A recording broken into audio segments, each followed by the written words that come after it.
நம்ம ஹீரோவும், ஹீரோவோட ஃப்ரெண்டும் ஒரு மிகப்பெரிய தொல்பொருள் ஆராய்ச்சியாளர்கள். அவங்க ஆர்க்கிமிடிஸ் கண்டுபிடிச்ச காலத்தை கடக்கும் கடிகாரத்த நோக்கி ஒரு பயணத்த ஸ்டார்ட் பண்றாங்க.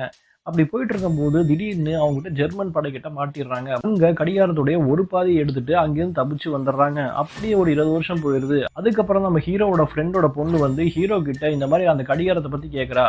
ஹீரோவும் தெரியாம அவகிட்ட இந்த உண்மைய சொல்லிடுறா. அதுக்கப்புறம் தான் புரியுது ஃப்ரெண்டோட பொண்ணு ஒரு மிகப்பெரிய திருடின்னு சொல்லிட்டு. திடீர்னு அந்த இடத்துக்கு சடனா வில்லன்கள் வந்துடுறாங்க. அங்க இருக்கிறவங்க எல்லாத்தையும் கொன்னு போட்டுடுறாங்க. கொன்னுட்டு அந்த பழிய தூக்கி ஹீரோ மேல போட்டுறாங்க. அந்த பழியிலிருந்து தப்பிக்க ஹீரோ வந்து அந்த பொண்ணோட மறுபடியும் இன்னொரு பாதிய தேடி போறான். அப்படி தேடி போயிட்டு இருக்கும்போது கஷ்டப்பட்டு எப்படியும் அந்த இன்னொரு பாதிய தேடி கண்டுபிடிச்சிடுறாங்க. தேடி கண்டுபிடிச்சோனே வில்லன் குரூப் அந்த இடத்துக்கு வந்துடுறாங்க. வந்துட்டு 2 கடிகாரத்தோட பாதையும் எடுத்துட்டு அங்கிருந்து ஒரு ஃப்ளைட்ல ஏறி போறானுங்க. அந்த காலத்தை கடக்கும் கடிகாரத்த ஸ்டார்ட் பண்ணுவாங்க. ஒரு காலத்துக்கு போய் நிக்கும். அவன் ரொம்ப சந்தோஷப்படுவானுங்க.